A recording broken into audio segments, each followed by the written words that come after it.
नमस्कार प्यारे विद्यार्थियों, आप सभी का आपके अपने YouTube चैनल पर स्वागत है। आज के इस सेशन में हम कक्षा 12 अनिवार्य हिंदी का मॉडल पेपर नंबर 3 देखेंगे। मॉडल पेपर 1 और 2 है हमने पिछली क्लास में देखे थे, जो इसी चैनल पर प्लेलिस्ट में उपलब्ध है। आप चैनल की प्लेलिस्ट में जाकर वहां से देख सकते हो और इसी चैनल पर आपको कक्षा 10 और कक्षा 12 के सभी मॉडल पेपर हल करवाए जाते हैं। इसलिए चैनल को सब्सक्राइब करना ना भूले और अपने दोस्तों के साथ भी शेयर करें ताकि उनको भी इन मॉडल पेपरों का फायदा मिल सके और इन मॉडल पेपरों से आपकी परीक्षा में वो हूबहू प्रश्न छपेंगे और इन मॉडल से टेलीग्राम ग्रुप ज्वाइन कर PDF प्राप्त कर सकते हो। चलिए आज का सेशन कुछ मोटिवेशनल लाइनों के साथ शुरू करते हैं कि मेहनत इतनी खामोशी से करो कि आपकी सफलता शोर मचा दे। मेहनत इतनी खामोशी से करो कि आपकी सफलता शोर मचा दे। आप अपनी तैयारी करते हो तो किसी को भी पता नहीं होना चाहिए। अपनी तैयारी है वो हमेशा गुप्त रूप से होनी चाहिए। तैयारी का प्रचार नहीं होना चाहिए और जब आपका बोर्ड का रिजल्ट आए तो सभी को आश्चर्य होना चाहिए कि इसके इतने नंबर कैसे आए। चलिए बिना देरी किए अपना सेशन शुरू करते हैं। इसमें आपका जो खंड है वो MCQ प्रश्न सम्मिलित होगा। इसमें आपके 4 विकल्प दिए होंगे, उनमें से एक को सही करना है। इसमें पहला है प्राप्त संदेश में निहित अर्थ को समझने की कोशिश को क्या कहा जाता है। हमें कोई भी किसी से संदेश प्राप्त होता है तो उसमें जो निहित अर्थ है उसकी समझने की कोशिश को डिकोडिंग कहा जाता है। इसमें आपके ऑप्शन 2 है वो सही है। दूसरा है जनतंत्र को प्रबल बनाने में महत्वपूर्ण भूमिका कौन निभा रहा है। जनतंत्र को प्रबल बनाने में महत्वपूर्ण भूमिका है वो दूरदर्शन निभा रहा है। इसमें आपके ऑप्शन 2 है वो सही है। तीसरा है विचारों को अभिव्यक्त करने का माध्यम कौन सा। विचारों को अभिव्यक्त करने का माध्यम है वो भाषा है। इसमें आपके ऑप्शन 2 है वो सही है। चौथा है एडिटर शब्द का पारिभाषिक अर्थ क्या है। एडिटर शब्द का पारिभाषिक अर्थ होता है संपादक। इसमें आपके ऑप्शन ए है वो सही है और लेखक का इंग्लिश में अर्थ होता है राइटर। उसके बाद 500 प्रश्न है खरगोश की आंखों जैसा लाल सवेरा पंक्ति में कौन सा बिंब है। खरगोश की आंखों जैसा लाल सवेरा पंक्ति है इसमें आपके दर्शी बिंब है, क्योंकि इसमें जो सवेरा है वो खरगोश की आंखों के समान लाल दिखाई देता है। ये दर्शी संबंधित है इसलिए इसमें दर्शी बिंब है। इसमें आपके ऑप्शन 6 है वो सही है। छठा है कैमरे में बंद अपैज कविता में किस पर व्यंग्य किया गया। कैमरे में बंद अपैज कविता उसमें पत्रकार की मनोवृत्ति पर व्यंग्य किया गया। इसमें ऑप्शन 2 है वो सही है। पत्रकार है वो विकलांग की विकलांगता को बेचना चाहता था और उसे बेतुके सवाल पूछकर उसकी भावनाओं को आहत करने का प्रयास कर रहा था। उसके बाद 7वां प्रश्न है क्रांति हमेशा किसका प्रतिनिधित्व करती है। क्रांति हमेशा है वो वंचित वर्ग का प्रतिनिधित्व करती है। इसमें आपके ऑप्शन 6 है वो सही है। 8वां प्रश्न है जाति प्रथा का दूषित सिद्धांत क्या है। जाति प्रथा का दूषित सिद्धांत है जाति प्रथा आधारित व्यवसाय चयन, यानी कि किसी विशेष जाति के लोग किसी विशेष कार्य को ही करेंगे, उस जाति के लोग अन्य कार्य नहीं कर सकते। ये जाति प्रथा का दूषित सिद्धांत है जो समाज के लिए एक घातक है। 9वां प्रश्न है मनुष्यता की साधना और जीवन सौंदर्य के लिए किसकी आवश्यकता होती है। मनुष्यता की साधना और जीवन सौंदर्य के लिए लोक कलाओं की आवश्यकता होती है। इसमें आपके ऑप्शन ए है वो सही है। 10वां जीजी के दृष्टिकोण में त्याग किया है। जीजी के दृष्टिकोण में त्याग यह है कि अपनी जरूरत त्याग कर मानव के लिए कुछ देना, यानी कि कोई वस्तु है वो हमारे पास भी कम मात्रा में और किसी व्यक्ति को उसी वस्तु की जरूरत है और वो हमें भी उनकी जरूरत हो, अपनी जरूरत को छोड़कर दूसरे की जरूरत की पूर्ति के लिए उसको दान देना सबसे बड़ा त्याग है। इसमें आपके ऑप्शन 2 है वो सही है। 11वां प्रश्न है अगर हम जरूरत को तय कर बाजार में जाने के बजाय उसकी चमक दमक में फंस गए तो सदा के लिए बेकार कौन बना सकता है। अगर यदि हम जरूरत को तय किए बिना बाजार में चले गए और उसकी चमक दमक में फंस गए तो हमें हमेशा के लिए असंतोष तृष्णा इसलिए वो बेकार बना सकता है। इसमें आपके ये तीनों इसलिए इसमें आपके ऑप्शन 2 है वो सही होगा। इसका सही उत्तर उपयुक्त सभी। उसके बाद आपके 12वां प्रश्न है कहानी में जो हुआ होगा और समहाउ इम्प्रॉपर इन जुमलों में कौन सा भाव निहित है। कहानी में जो हुआ होगा और समहाउ इम्प्रॉपर में आपके भाव है यथा स्थिति का भाव है, अनिर्णय की स्थिति भी है, दो का भाव है। इस प्रकार तीनों ही भाव है। इसमें आपके ऑप्शन 2 है वो सही होगा।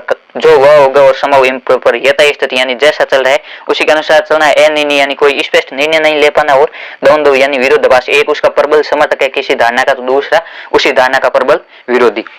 इसके बाद आपके 13वां प्रश्न है सिंधु सभ्यता का प्राचीन सुनियोजित शहर मोहनजोदड़ो वर्तमान में कहाँ स्थित है। मोहनजोदड़ो है वर्तमान में पाकिस्तान के सिंध प्रांत में स्थित है। इसमें आपके ऑप्शन 2 है वो सही है। उसके बाद 14वां प्रश्न है आनंदा जब पहले दिन पाठशाला गया तो क्या प्रतिक्रिया हुई। आनंदा जब पहले दिन पाठशाला गया तो उसकी कोई प्रतिक्रिया नहीं थी। इसमें आपके ऑप्शन 2 है वो सही है। 15वां प्रश्न है लेखक के मन में अंदर ही अंदर क्या विचार चलते रहते थे। लेखक के मन में अंदर ही अंदर विचार चलते रहते थे कि खेती है वो हमें गड्ढे में धकेल रही। इसमें आपके ऑप्शन 2 है वो सही होगा। ये आपके जो जूझ पाठ है उसके लेखक के बारे में बताया गया है। उसके बाद 16वां प्रश्न है रिटायर होने के बाद किशनदास ने यशोधर बाबू के पास रहने की पेशकश क्यों नहीं की। रिटायर होने के बाद किशनदास ने यशोधर बाबू के पास रहने की पेशकश इसलिए नहीं की क्योंकि वह किशनदास जानते थे कि यशोधर बाबू के 2 कमरों में 3 परिवार रहते हैं, इसलिए उन्होंने पेशकश नहीं की। इसमें आपके ऑप्शन ए है वो सही होगा। इस प्रकार आपके 16 MCQ पूछे जाएंगे और ये अति महत्वपूर्ण प्रश्नों की सीरीज है। आपकी परीक्षा में इसमें से हूबहू प्रश्न देखने को मिलेंगे। उसके बाद दूसरा प्रश्न है रिक्त स्थानों की पूर्ति कीजिए। इसमें पहला है भाषा का लिखित रूप ही खाली जगह कहलाता है। भाषा का लिखित रूप ही वर्ण कहलाता है। दूसरा प्रातःकालीन भ्रमण स्वास्थ्य के लिए उपयोगी वाक्य में कौन सी शब्द शक्ति है। प्रातःकालीन भ्रमण स्वास्थ्य के लिए उपयोगी इसमें जैसा श्रोता पढ़ रहा है या जैसे सुन रहा है उसी के अनुसार अर्थ निकलता है। इसमें आपके अभिधा शब्द शक्ति, जिसमें वो सीधा सीधा अर्थ निकलता है वही अभिधा शब्द शक्ति कहलाती है। और जिसमें किसी दूसरे का लक्षण प्रकट होता है उसमें लक्षणा होती है। और जिसमें व्यंग्य के आधार पर कोई अन्य अर्थ निकलता है उसमें आपके व्यंजना शब्द शक्ति होती है। आपको तीनों को विशेष रूप से ध्यान में रखना है। इनमें तीनों में से किसी एक उदाहरण आपके पूछा जाएगा। उसके बाद तीसरी खाली जगह तरनी, तनुजा, तट, तमाल, तरवर, बहुत छाये पंक्ति में तय वर्ण की खाली जगह के कारण खाली जगह अलंकार है। इसमें आपके तय वर्ण की आवर्ती कारण अनुप्रास अलंकार है। जहां पर किसी भी वर्ण की आवर्ती होती है वहां आपके अनुप्रास अलंकार होता है। उसके बाद चौथा प्रश्न है मिसकंडक्ट शब्द का हिंदी पारिभाषिक शब्द क्या है। मिसकंडक्ट शब्द का हिंदी पारिभाषिक शब्द है कदाचार या अनुचित व्यवहार। कंडक्ट का अर्थ होता है व्यवहार और मिस का अनुचित। इसमें आपके होगा अनुचित व्यवहार या कदाचार। यह आपके पारिभाषिक शब्द है। दो पूछ जाएंगे, एक मीनिंग देकर उसका हिंदी अर्थ पूछा जाएगा और एक हिंदी अर्थ देकर उसकी मीनिंग पूछी जाएगी। पांचवा प्रश्न है जहां शब्दार्थ की व्यंजना अर्थ पर निर्भर करती है उसका पर्याय रख देने पर भी अभिष्ट की पूर्ति हो जाती है वहां कौन सी शब्द शक्ति होती है। जहां शब्दार्थ की व्यंजना अर्थ पर निर्भर करती है वहां आपके आर्त व्यंजना होती है। व्यंजना शब्द शक्ति के दो भाग होते हैं, शाब्दिक व्यंजना और आर्त व्यंजना। आर्त व्यंजना में है वो किसी भी शब्द का उसका पर्यायवाची रख देने पर भी कोई फर्क नहीं पड़ता, ये अर्थ पर आधारित होती है। जबकि जो शाब्दिक व्यंजना उसमें पर्यायवाची रख देने पर उसमें व्यंजना का भाव समाप्त हो जाता है। इसमें आपके होगा आर्त व्यंजना। इसमें व्यंजना अर्थ पर निर्भर करती है। छठी खाली जगह जहां सौंदर्यता का वर्णन इतना बढ़ा चढ़ाकर किया जाए कि लोक मर्यादा का उल्लंघन कर जाए वहां कौन सा अलंकार होता है। जहां सौंदर्यता का वर्णन है वो बढ़ा चढ़ाकर किया जाए और लोक मर्यादा का उल्लंघन किया जाए वहां अतिशयोक्ति अलंकार होता है। किसी बात को बढ़ा चढ़ाकर कहना है वो अतिशयोक्ति कहलाता है। उसके बाद तीसरा प्रश्न है निम्नलिखित अपठित गद्यांश को ध्यानपूर्वक पढ़कर पूछे गए प्रश्नों का उत्तर अपनी उत्तर पुस्तिका में दीजिए। इसमें आपके अपठित गद्यांश दिया होगा और उसमें आपके 6 प्रश्न पूछे जाएंगे। आपको उस गद्यांश को पढ़कर उसके उत्तर देना है। इसमें देश की सर्वांगीण उन्नति एवं विकास के लिए देशवासियों में स्वदेश प्रेम का होना आवश्यक है। जिस देश के नागरिकों में देश हित एवं राष्ट्र कल्याण की भावना रहती है वह देश उन्नतिशील होता है। देश प्रेम के पूत भाव से मंडित व्यक्ति देशवासियों के हित साधना में, देशोद्धार में और राष्ट्रीय प्रगति में अपना जीवन तक न्योछावर कर देता है। इसमें आपके स्वदेश प्रेम के बारे में बताया गया है कि जिस देश के नागरिकों में स्वदेश प्रेम होता है उस देश वो देश है वो सर्वांगीण उन्नति और विकास करता है। और जिस देश के नागरिकों में देश हित और राष्ट्र कल्याण की भावना होती है वह भी देश उन्नतिशील होता है। और जो देशवासियों के हित साधना में, देशोद्धार में, राष्ट्र प्रगति में अपना जीवन न्योछावर कर देते वही देश सर्वश्रेष्ठ होता है। हम अपने देश के इतिहास पर दृष्टिपात करें तो ऐसे देशभक्तों की लंबी परंपरा मिलती है जिन्होंने अपना सर्वस्व समर्पण करके स्वदेश प्रेम का अद्भुत परिचय दिया है। जैसे महाराणा प्रताप, वीर शिवाजी, सरदार भगत सिंह, महारानी लक्ष्मीबाई, लोकमान्य तिलक, महात्मा गांधी आदि सहस्रों देशभक्तों के नाम इस दृष्टि से लिए जाते हैं। हमें अपने देश के इतिहास से देश प्रेम की एक गौरवपूर्ण परंपरा मिलती है और इससे हम देश हितार्थ सर्वस्व न्योछावर करने की प्रेरणा प्राप्त करते हैं कि हम अगर यदि हमारे देश का इतिहास है उस पर दृष्टि डाले तो हमें अनेक देशभक्तों की लंबी श्रृंखला मिलती है जिन्होंने अपना सर्वस्व न्योछावर कर देश के लिए न्योछावर कर दिया था। जिसमें महाराणा प्रताप, वीर शिवाजी, सरदार भगत सिंह, महारानी लक्ष्मीबाई, लोकमान्य तिलक और महात्मा गांधी जैसे हजारों देशभक्तों का नाम है वो हमारे इन्होंने अपने देश के इतिहास से हमें देश प्रेम की गौरवपूर्ण परंपरा मिलती है। जो देश का हम इतिहास पढ़ते हैं या सुनते हैं तो इसे हमें देश प्रेम की गौरवपूर्ण परंपरा मिलती है और इसे हमें देश के लिए सब कुछ न्योछावर कर देने की प्रेरणा मिलती है। इसमें आपके सबसे पहला प्रश्न है उपयुक्त गद्यांश का उचित शीर्षक दीजिए। इस गद्यांश का उचित शीर्षक क्या होगा। इस गद्यांश का उचित शीर्षक होगा स्वदेश प्रेम। दूसरा है लेखक के अनुसार कौन सा देश उन्नतिशील होता है। लेखक के अनुसार है वो देश उन्नतिशील होता है जिसमें नागरिकों में देश हित और राष्ट्र कल्याण की भावना रहती है वही देश उन्नतिशील होता है। और तीसरा प्रश्न है देशवासियों में स्वदेश प्रेम का होना क्यों आवश्यक है। किसी भी देश की सर्वांगीण उन्नति और विकास के लिए देशवासियों में स्वदेश प्रेम का होना परम आवश्यक है। चौथा प्रश्न है हमें अपने देश के इतिहास से क्या प्रेरणा मिलती है। हमें अपने देश के इतिहास से अपने देश के लिए सब कुछ न्योछावर करने की प्रेरणा मिलती है। हमें अपना सब कुछ न्योछावर करने के लिए देश पर तैयार रहना चाहिए। पांचवा स्वदेश शब्द में मूल शब्द और उपसर्ग बताइए। स्वदेश शब्द में आपके सब उपसर्ग है और देश मूल शब्द है। उपसर्ग वह होता है जो सबसे पहले लगता है और प्रत्यय है वो शब्द के बाद में लगता है। और इसमें आपके छठा प्रश्न है हमें इतिहास में कैसी परंपरा मिलती है। हमें इतिहास में और देश प्रेम की एक गौरवपूर्ण परंपरा मिलती है जिसमें हमारे हजारों देशभक्तों ने और देश के लिए अपना सर्वस्व न्योछावर कर दिया। इस प्रकार आपके गद्यांश से 6 प्रश्न पूछे जाएंगे और ये आपके सिर्फ देख कर पढ़ कर लिखना है। ये आपके 6 नंबर है, बहुत ही आसान प्राप्त करने हैं। उसके बाद चौथा प्रश्न है निम्नलिखित अपठित पद्यांश को पढ़कर पूछे गए प्रश्नों के उत्तर अपनी उत्तर पुस्तिका में दीजिए। इसमें आपके 6 प्रश्न पूछे जाएंगे। ये आपके पद्यांश है, पद्यांश को समझकर उसका अर्थ ग्रहण करके फिर इसका उत्तर लिखना है। इसमें है ये अवसर है सौनिम सुयुगे खोने इसे नादानी में, रंग रेलियों में छेड़ छाड़ में, मस्ती में मस्तानी में, तरुण विश्व की बागडोर ले तू अपने कठोर कर में स्थापित कर रहे मानवता बर्बर नरसंस के उनमें। इसमें आपके जो युवा है उनके कर्तव्य के बारे में बताए गए कि हे युवाओं तुम विश्व की बागडोर है अपने मजबूत हाथों में ले लो। आपके पास ये युवा अवस्था है सौनिम अवसर है, इसे आप नादानी में और कुकृत्यों और मस्ती में मत खो। आपके पास ये शुभ अवसर है, इसमें आप जो अत्याचारी असामाजिक तत्व है उनके मन में भी मानवता स्थापित कर दो। दंभी को कर ध्वस्त, धरा पर अस्त त्रस्त पाखंडों को करुणा सुख शांति भर दे बार में अपने घर में की। जो क्रोध है, अन्य पाखंड है, उनको खत्म करके सभी जगह करुणा शांति के सुख से भर दे बाहर, यानी कि अपने देश से बाहर विदेश में और अपने देश में भी शांति स्थापित कर दे। यौवन की ज्वाला वाले दे अभिदान पर दलितों को तेरे चरण शरण में आज जग आश्वासन श्वास के कि हे यौवन जो लंबे समय से शोषित है, दलित है, उनको भी आप अभिदान दो और आपके चरणों में ये जग का आश्वासन है, पूरे संसार है वो आपसे भी आशा लगाए। बेटा आप ही आखिर उम्मीद हो कि युवा भी इस संसार में कुछ परिवर्तन कर सकते हैं। इस प्रकार इसमें युवाओं के कर्तव्य के बारे में बताए गए। इसमें सबसे पहला है उपयुक्त काव्यांश का उचित शीर्षक लिखिए। इस काव्यांश का आपके शीर्षक होगा युवाओं के कर्तव्य या तरुणों के कर्तव्य। आपके युवाओं को तरुण भी कहा जाता है, इसमें आपको दोनों भी वर्ड लिख सकते हो। इसके बाद दूसरा ये अवसर है स्वर्णिम सुयुग है। पंक्ति में किस अवसर की बात की गई? ये अवसर है स्वर्णिम सुयुग, इसमें युवा अवस्था को है वो स्वर्णिम सुयुग बताया गया। तीसरा दे अभिदान पद दलितों को। पंक्ति का आशय स्पष्ट कीजिए कि युवा वर्ग अपनी सहायता से उन व्यक्तियों को अभिदान दे जिनका अभी तक शोषण हुआ या जो दलित है उनको अभिदान देने की बात की गई है। चौथा प्रश्न है बाहर में अपने घर में। पंक्ति हमारी किस विशेषता का बोध कराती? ये पंक्ति हमारी भारतीय की विशेषता का बोध कराती है कि हम भारतीय करुणा और शांति के प्रतीक रहे, अतः देश विदेश में वो युवा लोग है वो शांति स्थापित करे। जो भारत है वो करुणा और शांति का प्रतीक रहा हमेशा सही। पांचवा विश्व की बागडोर किसके हाथों में शोभा पाती है? विश्व की बागडोर है वो युवा पीढ़ी के मजबूत हाथों में शोभा पाती है। उसके बाद छठा प्रश्न है मानवता को कहाँ स्थापित करने की बात की गई? इसमें आपके यहाँ आया है कि स्थापित कर रहे मानवता बर्बर नरसंस के उर में। जो असामाजिक या अत्याचारी तत्व है, अत्याचारी लोग हैं, उनके मन में भी मानवता स्थापित करने की बात की गई कि उनके मन में भी मानवता स्थापित हो ताकि वे ऐसे कुकृत्य छोड़ सके। इस प्रकार आपके इसमें 6 प्रश्न पूछे जाएंगे। आपको इसका पूरा अर्थ समझकर फिर इसका ध्यानपूर्वक उत्तर है वो देने। उसके बाद आपका जो खंड 2 है वो पाठ्य पुस्तक सम्मिलित होकर इसमें लघुत्तरात्मक प्रश्न होंगे। प्रत्येक प्रश्न 2 नंबर का होगा। 40 शब्द इसकी उत्तर सीमा। इसमें आपके 3 से 4 लाइन में उत्तर है वो देना है। 5वां प्रश्न है ड्राई एंकर किसे कहते हैं? ड्राई एंकर जब एंकर खबर के बारे में सीधे सीधे बताता है कि कहाँ क्या कब और कैसे हुआ, और जब तक खबर के दृश्य नहीं आते और एंकर दर्शकों को रिपोर्टर से मिली जानकारी के आधार पर सूचना नहीं पहुंचाता उसे ड्राई एंकर कहते हैं। ड्राई एंकर का शाब्दिक अर्थ देखें तो खाली एंकरिंग, यानी कि इसमें सिर्फ बताया जाता है, कोई भी चित्र नहीं होते। जब तक एंकर के पास किसी भी घटना के चित्र नहीं आते तब तक रिपोर्टर से जुड़ी जानकारी के आधार पर बताता रहता है, उसे आपके ड्राई एंकर कहा जाता है। उसके बाद छठा प्रश्न है लेखक को कब लगा कि उसके नए पंख निकल आए? जूझ आत्मकथात्मक अंश के आधार पर बताइए। जो आपके जूझ आत्मकथा पाठ का लेखक है उसको कब लगा कि उसके नए पंख निकल आए? जब लेखक ने अनेक कविता को अपनी खुद की चाल में गाना शुरू किया।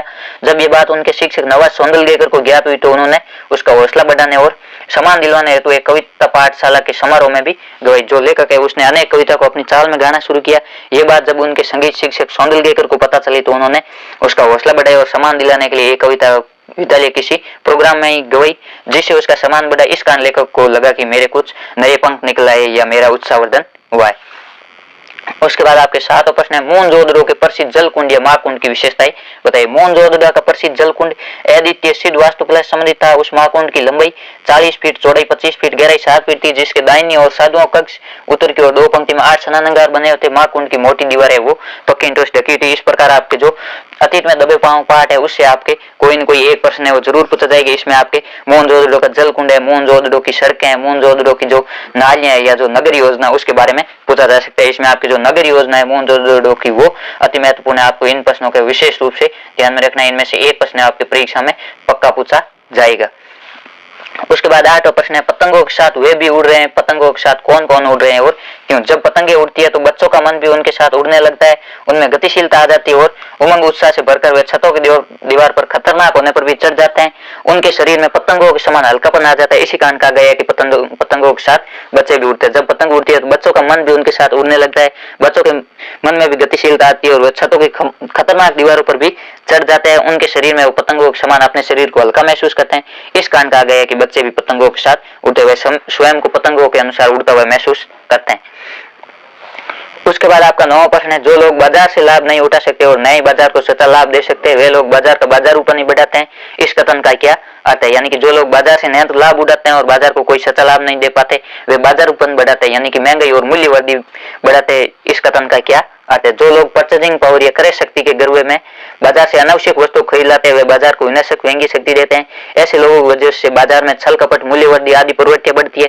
इससे बाजार को सच्चा लाभ नहीं होता, उसमें सद्भाव की कमी और लूट खसोट आदि की वृद्धि होती है। जो लोग परचेजिंग पावर या क्रय शक्ति के गर्व में यानी कि अपने को बेहतर बनाने या इंप्रेस के चक्कर में अनावश्यक वस्तु खरीद लेते हैं, वे बाजार को विनाशक व्यंग्य शक्ति देते हैं। ऐसे लोगों की वजह से बाजार में छल कपट और मूल्यवर्धि यानी महंगाई बढ़ती है और लोगों में सद्भाव की कमी आती है। जो दुकानदार है उसको प्रत्येक ग्राहक है वो ग्राहक लगने लगता है, उसमें भाईचारे की भावना खत्म हो जाती है और लूट खसोट की वृद्धि होती है। जो दुकानदार है वो लूटने का प्रयास करता है।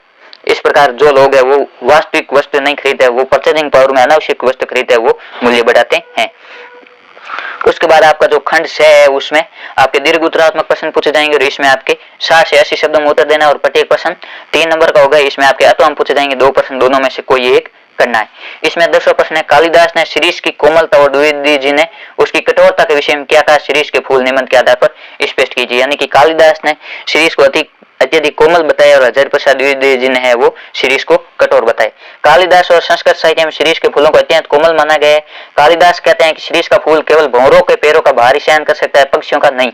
इनके फूल इतने मजबूत होते हैं कि नए फूलों के निकल आने पर भी अपना स्थान नहीं छोड़ते हैं। जब तक नए फल पत्ते पुराने फलों को धकिया कर बाहर नहीं कर देते तब तक वे डटे रहते हैं। उन्हीं मजबूत पुराने फलों को लेखक ने वो नेताओं के संदर्भ में प्रयोग किया गया। जब तक युवा पीढ़ी धकिया कर उन्हें सत्ता से बाहर नहीं करती, ये स्वयं नहीं जाती। इसमें वो कालिदास जी ने बताया कि जो शिरीष के फूल अत्यधिक कोमल है, वो भंवरों के पैरों का ही भार सहन कर सकते हैं, पक्षियों के पैरों का भार सहन नहीं कर सकते। जबकि हजारी प्रसाद द्विवेदी जी ने कहा कि इनके फूल इतने मजबूत होते हैं कि नए फूलों के निकल आने पर भी पुराने फूल है वो अपना स्थान नहीं छोड़ते।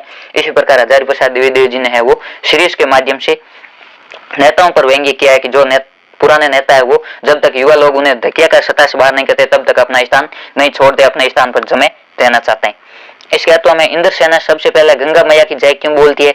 इस संदर्भ में नदियों का भारतीय सांस्कृतिक परिवेश में क्या महत्व है? यह आपके अति महत्वपूर्ण प्रश्न है कि नदियों का भारतीय सांस्कृतिक परिवेश में क्या महत्व है, या जो इंद्र सेना है वो सबसे पहले गंगा मैया की जय क्यों बोलती है? इंद्र सेना सबसे पहले गंगा मैया की जय बोलती है क्योंकि गंगा भारत की पूज्य और पवित्र नदी है। इसके जल सिंचन से देश में अन्न का उत्पादन होता है। गंगा नदी हमारी सांस्कृतिक आस्था है। इसके तट पर अनेक पवित्र तीर्थ और सांस्कृतिक केंद्र विद्यमान है जिनका हमारे धार्मिक और सांस्कृतिक अनेक पवित्र तीर्थ विशेष महत्व है। इन सब कारण से गंगा नदी का महत्व सर्वोपरि। जो गंगा नदी हो उसके साथ हमारी सांस्कृतिक और धार्मिक आस्था जुड़ी हुई है, उसे अन्न का उत्पादन भी होता है। इस कारण वो इंद्र सेना सबसे पहले गंगा मैया की जय बोलती है। उसके बाद 11वां प्रश्न है, आत्मपरिचय कविता का मूल प्रतिपाद्य स्पष्ट कीजिए। यानी कि जो आत्मपरिचय कविता है उसका मूल भाव क्या है? कवि हरिवंश राय बच्चन ने आत्मपरिचय कविता के माध्यम से यही समझाया कि स्वयं को जानना दुनिया को जानने से या स्वयं को जाने दुनिया को जानने से कठिन है और कथा कविता के माध्यम से खटा मीठा रिश्ता होता है व्यक्ति का, फिर भी सांसारिक कठिन है। समाज से बड़ा खुद नहीं रह सकता, उसे समाज के भीतर ही रहकर अपनी पहचान बनानी पड़ती है। विरोधी परिस्थितियों का सामना करना पड़ता है। मनुष्य को द्वंद्वात्मक अवस्था में स्वयं से और संसार से वैचारिकता के स्थान पर नित लगना पड़ता है। हरिवंश राय ने बताया है कि स्वयं को जानना दुनिया को जानने से भी कठिन है और मनुष्य को हमेशा द्वंद्वात्मक अवस्था में यानी कि अनिर्णय की अवस्था में कोई स्पष्ट निर्णय नहीं ले पाता है। स्वयं से और संसार से वैचारिकता के स्तर पर लड़ना पड़ता है। अपने स्वयं के विचार और संसार के विचार मेल नहीं खाते हैं, उस कारण वो हमेशा लड़ना पड़ता है कि खुद को जानना सबसे महत्वपूर्ण। इसका मूल भाव यही। इसमें आपके जितने भी कविता उसका आपके मूल भाव पूछा जा सकता है और जो अधिकतर प्रश्न है वो मूल भाव से बनता है। इसलिए आप जितने भी कविता उनका भाव रटने की बजाय उनको समझने का प्रयास करें कि इसमें कवि क्या कहना चाहता है, हमें क्या संदेश देना चाहता है। इसके अलावा हम आपके अश्निपात से स्थापित उन्नत सत सत वीर पंक्ति में किसकी ओर संकेत किए गए? यह आपकी जो बादल राग कविता उसे लिए गए। इस पंक्ति में क्रांति के विरोधी एवं स्वार्थी पूंजीपतियों शोषकों की ओर संकेत किए गए। जिस प्रकार बरसात में बिजली गिरने से बड़े बड़े पेड़ धराशायी हो जाते हैं, पर्वतों की चोटियां खंडित हो जाती है, उसी प्रकार क्रांति होने से बड़े बड़े पूंजीपतियों गर्व चूर चूर हो जाता है, धन संपन्न लोग भी धराशायी हो जाते हैं। इस प्रकार इसमें क्रांति के प्रभाव की ओर संकेत हुआ है। जिस प्रकार अश्निपात से स्थापित उन्नत सत सत वीर, जिस प्रकार है वो बिजली गिरती है बड़े बड़े पेड़ धराशायी हो जाते हैं, उसी प्रकार जब क्रांति होगी जो बड़े बड़े पूंजीपति लोग हैं, जो शोषण करते हैं, जो ग्रामीण लोगों का या मजदूरों का शोषण करते हैं, वो धराशायी हो जाएंगे और उनका गर्व चूर चूर हो गए। इस प्रकार इसमें क्रांति के प्रभाव की ओर संकेत हुआ है। 12वां प्रश्न है, नवीन पीढ़ी और नवीन जीवन मूल्य, पुरानी पीढ़ी और प्राचीन जीवन मूल्य, इन दोनों के बीच सदैव टकरार चलती रहती है। सिल्वर वेडिंग कहानी के आधार पर कथन की समीक्षा कीजिए। जो नई पीढ़ी और नए जीवन मूल्य है, जो नई लाइफ स्टाइल है, और जो पुरानी पीढ़ी और पुराना जो जीवन जीने का तरीका, उनके बीच हमेशा टकराव चलता रहता है। इस कथन की समीक्षा करनी कि किस प्रकार टकराव चलता रहता है। सिल्वर वेडिंग कहानी के प्रमुख पात्र यशोधर बाबू संस्कारी व्यक्ति है। वे पुरानी पीढ़ी और प्राचीन जीवन मूल्यों को अपनी परंपरावादी सोच के आधार पर श्रेष्ठ मानते हैं। जो यशोधर बाबू है वो प्राचीन जीवन मूल्यों को श्रेष्ठ मानते हैं, जबकि उनके बेटा बेटी और उनकी देखा देखी उनकी पत्नी भी नई पीढ़ी के जीवन मूल्यों का अनुसरण करती है। जो यशोधर बाबू के बेटा बेटी और उनकी पत्नी है वो नई पीढ़ी के जीवन मूल्यों का अनुसरण करती है। फलस्वरूप घर में यशोधर बाबू का मतभेद ही नहीं चलता बल्कि हर बात में उनका विरोध होता रहता है। जो यशोधर बाबू के बेटा बेटी और उनकी पत्नी है वो हमेशा उनका विरोध करते हैं। जब वे दफ्तर से देर शाम तक पहुंचते हैं तथा किशनदा के आदर्शों का अपने जीवन में उतारने का प्रयास करते हैं, उस समय उनका है वो हर समय विरोध चलता रहता है। जो बेटा बेटी उनको विरोध करते हैं जबकि यशोधर बाबू उनको श्रेष्ठ मानकर उनका पालन करता है। इस प्रकार जो प्राचीन जीवन मूल्य और नए जीवन मूल्य उनमें टकराव चलता रहता है। उसका तो हम आपके जूझ आत्मकथात्मक अंश के माध्यम से क्या संदेश दिया गया, यानी कि जो जूझ आत्मकथा है उसके माध्यम से हमें क्या संदेश मिलता है, हमें जीवन में क्या ग्रहण करने योग्य बातें मिलती है। जूझ आत्मकथात्मक उपन्यास का जितना अंश पाठ रूप में संकलित है वह पूरी तरह शिक्षापट और उद्देश्यपूर्ण है।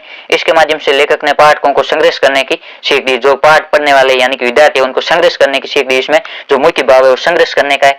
मनुष्य के जीवन की परिस्थितियां चाहे कितनी विकट हो, सामने भीषण संकट हो, बाधाएं, उसे घबराना नहीं चाहिए। उसे सहनशीलता, धैर्य, हिम्मत और संघर्ष के साथ अपने लक्ष्य की ओर बढ़ते रहना चाहिए। पढ़ाई छूट जाने के बाद भी लेखक के मन में पढ़ने की तीव्र लालसा है, क्योंकि पढ़कर ही आगे नौकरी प्राप्त की जा सकती है और जीवन को सफल बनाया जा सकता है। इसमें जो मुख्य भाव है वो संघर्ष करने की सीख दी गई कि परिस्थितियां चाहे कितनी भी विपरीत हो लेकिन उसे घबराना नहीं चाहिए। सहनशीलता, धैर्य, हिम्मत और संघर्ष के साथ अपने लक्ष्य की ओर आगे बढ़ना चाहिए। इस प्रकार जो प्रत्येक पाठ है उसमें हमें क्या संदेश मिलता है, विशेष रूप से इस भाव को ग्रहण करने का प्रयास करना चाहिए। हमें ये पाठ पढ़ाने का मूल उद्देश्य यही होता है कि विद्यार्थियों के मन में वो समझ विकसित हो। उसके बाद आपका जो 13वां प्रश्न है वो कवि और लेखक परिचय संबंधित है। ये भी आपके 3 नंबर का होगा। इसमें अथवा में आएगा। इसमें एक कवि का परिचय पूछा जाएगा और कवि के अथवा में आपके लेखक का पूछा जाएगा। आप या तो पूरे कवियों के परिचय याद कर लो या जो पूरे 5 या 6 लेखक है उनके परिचय याद कर लो। उनमें से 5 या 6 में से किसी एक लेखक का परिचय पूछा जाएगा। इसमें कवि है, कवि कुंवर नारायण के व्यक्तित्व और कर्तृत्व का परिचय दीजिए। अथवा में महादेवी वर्मा का व्यक्तित्व या कर्तृत्व लिखना। महादेवी वर्मा आपके जो एक लेखक है, इसका ये जो लेखक के परिचय अति महत्वपूर्ण है, ये आपकी परीक्षा में पूछा जा सकता है। इसमें आपके व्यक्तित्व में उनके चरित्र की क्या विशेषता और कर्तृत्व में उन्होंने क्या कौन कौन सी रचनाएं की, साहित्य में क्या योगदान दिया, ये आपको बताना है। कवि कुंवर नारायण का जन्म 19 सितंबर सन 1927 को फैजाबाद उत्तर प्रदेश में हुआ। भाषा और विषय की विविधता इनकी विशेष कविताओं को विशेष गुण माना जाता है। इनकी रचना में यथार्थ का खुरदरापन भी मिलता है और सहज सौंदर्य भी। चक्रव्यूह, प्रवेश, हम तुम, अपने सामने, कोई दूसरा नहीं, इन दिनों, ये इनके कवि संग्रह। आत्मजयी प्रबंध कवि है। आकारों के आसपास कहानी संग्रह, आज और आज से पहले, ये इनकी समीक्षा और मेरे साक्षात्कार इनके सामान्य है। कुंवर नारायण को व्यास सम्मान, लोहिया सम्मान, प्रेमचंद और साहित्य अकादमी पुरस्कार, ज्ञानपीठ पुरस्कार से भी सम्मानित हुए। 15 नवंबर 2017 को कुंवर नारायण का निधन हो गए। इसके तो हम आपके महादेवी वर्मा का व्यक्तित्व और कर्तृत्व। महादेवी वर्मा का जन्म सन 1907 में फरुखाबाद उत्तर प्रदेश में हुआ। महात्मा गांधी के संपर्क में आने के बाद समाज सेवा की ओर उन्मुख हो गई। इनका कार्य क्षेत्र बहुमुखी रहा। इनकी कविता में निजी वेदना और पीड़ा समाहित है। इनके गद्य में सामाजिक सरोकारों के चिंतन। इनकी रचनाएं निहार, रश्मि, निर्जा, यमा, ये इनके कवि संग्रह। अतीत के चलचित्र, स्मृति की रेखाएं, पथ के साथी, मेरा परिवार, ये इनके संस्मरण है। श्रृंखला की कड़ियां, आपदा, भारतीय सांस्कृतिक शौर्य, ये महादेवी वर्मा के निबंध है। पद्म विभूषण, ज्ञानपीठ पुरस्कार, भारतीय पुरस्कार सम्मानित है वो। लेखिका महादेवी वर्मा का निधन है 1987 में हुआ। इस प्रकार ये आपको इनका व्यक्तित्व और कर्तृत्व लिखना है। व्यक्तित्व में इनकी चारित्रिक विशेषता, इनकी शिक्षा, इनका जन्म, निधन और जन्म स्थान के बारे में बताना और कर्तृत्व में इन्होंने साहित्य में क्या योगदान दिया इसके बारे में बताना है। उसके बाद आपके 14 प्रश्न है युवा पीढ़ी के घटते संस्कार, इस विषय पर फीचर लिखना है। इसमें आपके या तो कोई बिंदु देकर उस पर फीचर लिखना पूछा जा सकता है या फीचर और आलेख की कोई विशेषता, फीचर आलेख में अंतर, इस प्रकार आपके अभिव्यक्ति माध्यम पाठ्य पुस्तक से पूछा जा सकता है। इसमें है युवा पीढ़ी के घटते संस्कार, इस पर आपको एक फीचर है वो लिखनी है। आज की नई पीढ़ी अपनी संस्कृति और संस्कारों को त्याग कर एकदम मॉडर्न बनकर रहने में अपनी शान समझती है। नई पीढ़ी के सामने पुरानी पीढ़ी के लोग दक्यानुष, नासमझ और जिंदगी का असली मजा न ले सकने वाले हैं। युवा पीढ़ी माता पिता का सम्मान नहीं करती, परिवार के बड़े बूढ़ों का कहना नहीं मानती, सब कामों में अपनी मर्जी और अनियंत्रित जीवनचर्या को महत्व देती है। युवा पीढ़ी मुन्ना भाई एमबीबीएस की तर्ज पर अच्छे बुरे सब कामों को जायज मानकर अपना भविष्य ढालना चाहती है। ये सारा दोष उनकी संस्कारहीनता के, जो युवा पीढ़ी में संस्कारहीनता का प्रभाव बढ़ रहा है, ये सब उनका ही दोष है। अंधानुकरण और अब संस्कृति का वे अच्छे संस्कार ना तो सीखना चाहते हैं, ना ही अपनाना चाहते हैं। नई पीढ़ी की ये स्थिति अति चिंतनीय, जो चिंता करने योग्य। इस प्रकार आपके कोई भी बिंदु दिया होगा उस पर आपको फीचर या आलेख लिखना है। इसके अलावा में नशे के लत से जकड़ता युवा वर्ग, इस विषय पर आपको आलेख है वो लिखना है। नशे के लत से जकड़ता युवा वर्ग। नशे की लत एक कुप्रवृत्ति या दुर्व्यसन है। आज युवा वर्ग हेरोइन, ब्राउन शुगर, इसमें एक चर्स, शराब आदि नशीले पदार्थों का सेवन करने लगा है। नशे का प्रचलन युवा वर्ग में देखा देखी या साथियों के प्रभाव आदि से बढ़ रहा है, तो कुछ संपन्न घरों के युवकों में शराब, विस्की, बियर का सेवन करना उनका स्टेटस हो गया है। नशा माफिया इस कुप्रवृत्ति को बढ़ाने में पूरा सहयोग कर रहे हैं। परिणाम में युवक युवतियों को फुसलाया, ललचाया जाता है, एक दो खुराक है वो मुफ्त यानी फ्री में दी जाती, फिर उनका हर तरह शोषण किया जाता है। नशे की लत से जकड़ता युवा वर्ग समाज को अपराधों की ओर ले जा रहा है। नशा करने से मानव के विवेक के साथ सोचने समझने की शक्ति भी नष्ट हो जाती है। वे अपने हित अहित भले बुरे के अंतर नहीं समझ पाता है। नशे की लत से धीरे धीरे वे अनेक बीमारी से ग्रसित हो जाता है। ये स्थिति अति चिंतनीय बन गई है। इस प्रकार आपके ये एक फीचर और एक आलेख पूछा जा सकता है। इसमें आपके दोनों में से कोई एक करना है। ये फीचर और आलेख की भाषा है वो प्रभावशाली होना चाहिए। जो आपके लिख पढ़ने वाला है उसके ऊपर कोई सीधा इफेक्ट डालना चाहिए कि इसने सही लिखा है। इसमें आपके जो भीतरी आलेख है वो सबसे पहले शीर्षक है वो बीचों बीच में लिखना है, या आपके हाईलाइट करके या गहरे पेन से आप लिख सकते हो। उसके बाद आपके 15 प्रश्न है वो पद्यांश की प्रसंग वाक्य संबंधित है, और ये आपके पाठ्य पुस्तक से पद्यांश दिया गया। इसमें आपको प्रसंग वाक्य और विशेष लिखने। प्रसंग में ये पद्यांश कहाँ से लिए गए, इसका मूल भाव क्या है, वाक्य में इसकी पूरी विस्तार से व्याख्या करनी है, और विशेष में इसके जो भाव पक्ष और कला पक्ष है दोनों को बताना है। इसमें आपके 2 दिए होंगे, दोनों में से एक कोई करना है, और ये आपके 6 नंबर का रहने वाला है। इसमें पहला सारी मुश्किल को धैर्य से समझे बिना मैं पेंच को खोलने के बजाय उसे बेहतर कसता चला जा रहा था, क्योंकि इस कर्तव्य पर मुझे साफ सुनाई दे रही थी तमाश बिनों की शाबाशी और वाह वाह। इसका आपके प्रसंग होगा प्रस्तुत काव्यांश कवि कुंवर नारायण द्वारा लिखित काव्य संग्रह कोई दूसरा नहीं की कविता बात सीधी थी पर से लिए गए। कवि ने उसमें उन कवियों पर व्यंग्य किए गए जो वाह वाही पाने के चक्कर में लोक भाषा के सीधे सरल रूप को छोड़कर वो पांडित्य दिखाने में फंस जाते। कवि ने उन कवियों पर व्यंग्य किया जो लोगों की वाह वाही लूटने के चक्कर में वो जो लोक भाषा के सीधे साधे शब्द है उनको छोड़कर जो कठिन शब्द है उनको चुनते। इसकी आपके व्याख्या कवि कहता है कि भाषा के चक्कर में फंसी सीधी बात को धैर्यपूर्वक सुलझाने की कोशिश करने पर वह और अधिक उलझ गई। जिस प्रकार पेंच ठीक करने से न लगे तो उसे खोलकर बार बार कसने से चूड़ियां मर जाती, उसी तरह बेवजह भाषा का पेंच कसने से बात सहज और स्पष्ट होने के स्थान पर और भी क्लिष्ट और अर्थहीन हो गई।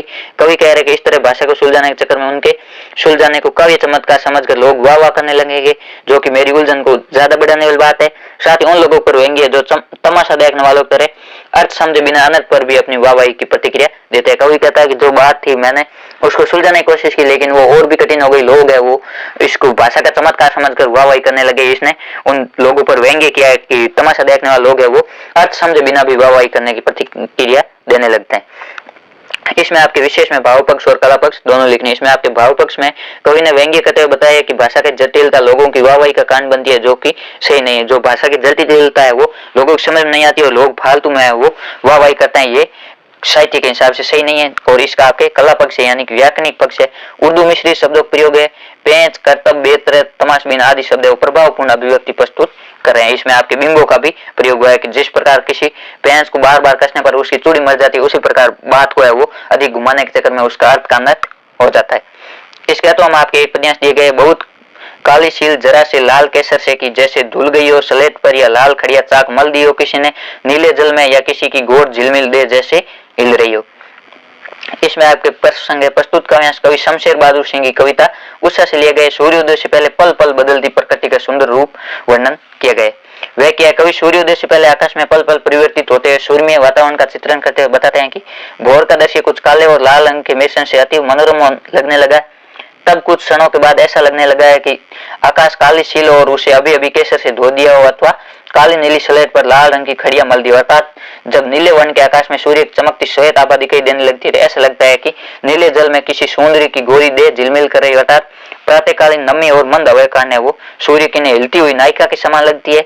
सूर्य की श्वेत बिंब भी हिलता सा प्रतीत होता है। कुछ क्षण बाद जब सूर्य उदित होता है तब उषा के पल पल बदलते रंगों का तो प्राकृतिक प्रवेश का चमत्कारी सौंदर्य समाप्त हो जाता है। सूर्य उदय होते ही उषा काल का रंगीन सूर्यमय वातावरण है वो चमत्कारी जादू की तरह समाप्त हो जाता है और चारों तरफ है वो सूर्य का तेज प्रकाश फैल जाता है। इसमें जो सूर्योदय से पहले उषा का जो पल पल परिवर्तित प्राकृतिक वातावरण उसका वर्णन किया गया। विशेष है कवि ने उषा काल के दौरान सूर्य की लाल पीली और श्वेत आभा का सुंदर वर्णन किया है। और इसका आपके कला पक्ष से भाषा भाव अनुरूप सरल और सुबोधय और उत्प्रेरक से अलंकार का प्रयोग हुआ है।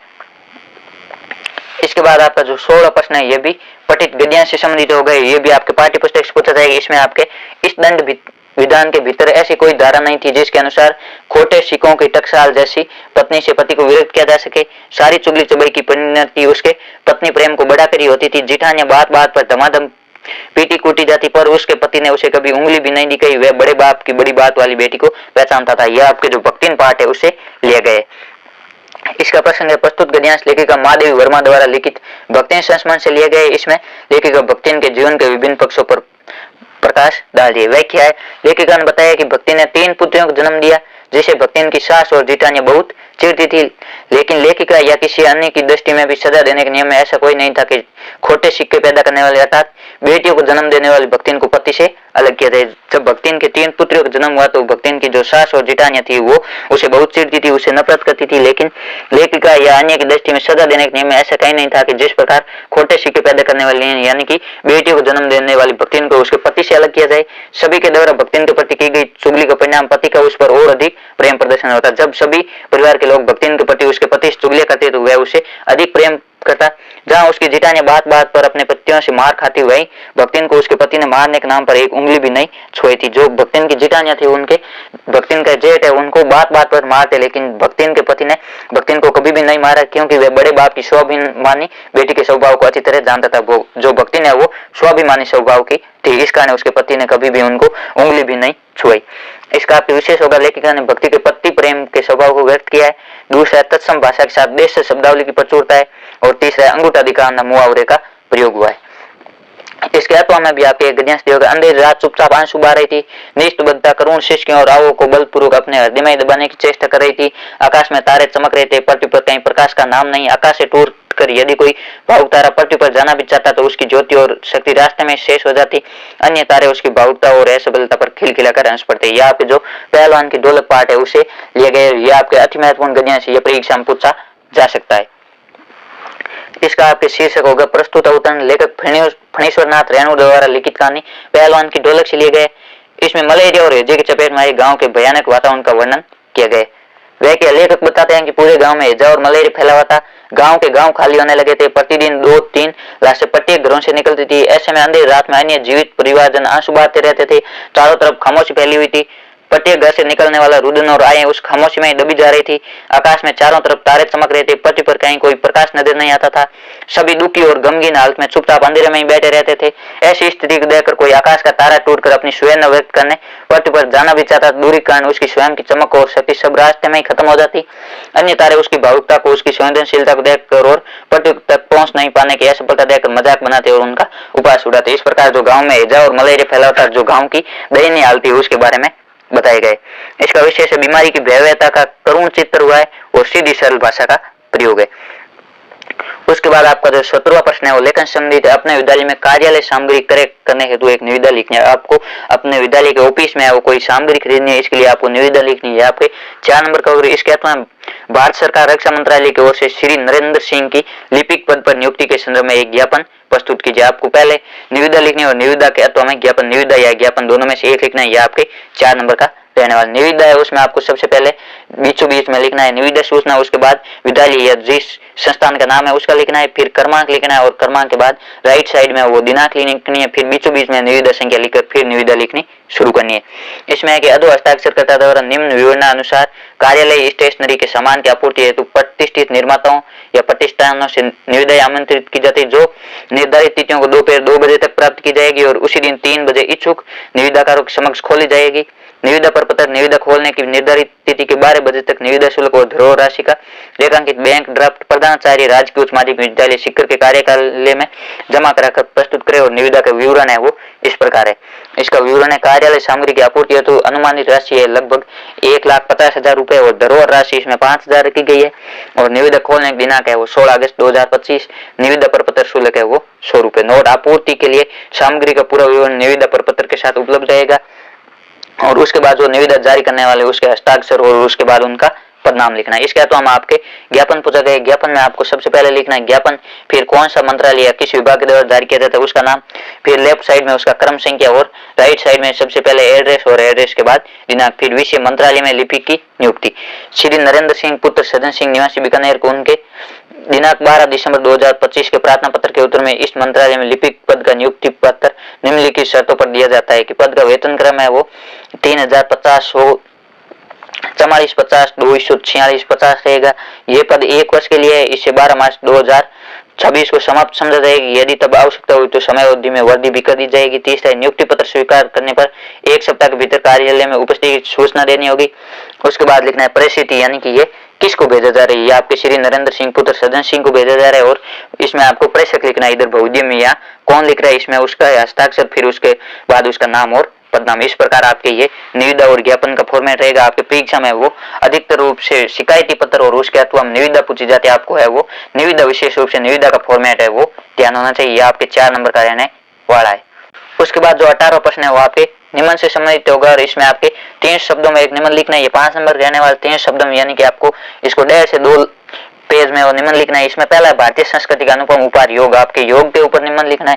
दूसरा है जल संरक्षण, तीसरा करते जंगल, जो जंगल कट रहे हैं उनके बारे में, और चौथा है विद्यार्थी जीवन नैतिक शिक्षा की उपयोगिता। इसमें आपके इन चारों में किसी एक पर है वो निम्न लिखना है। इसमें दिया है भारतीय संस्कृति का अनुपम उपहार योग, योग के ऊपर आपको निम्न लिखना है। इसमें आपके सबसे पहले संकेत बिंदु लिखना है, सबसे पहले प्रस्तावना, उसके बाद योग से आशय, फिर योग का महत्व, वर्तमान में योग की क्या स्थिति और उपसंहार। कोई भी निम्न लिखो तो आपको सबसे पहले प्रस्तावना और अंत में हमेशा उपसंहार लिखना है। ये आप निम्न है वो पढ़ लेना। आपको इस मॉडल पेपर की पीडीएफ है वो टेलीग्राम ग्रुप मिल जाएगी और टेलीग्राम ग्रुप का लिंक है वो इस वीडियो के डिस्क्रिप्शन दिया गया है। आप वहां से टेलीग्राम ग्रुप ज्वाइन करके पीडीएफ प्राप्त कर सकते हो और अपने दोस्तों के साथ भी इस इन मॉडल पेपरों को फायदा मिल सके।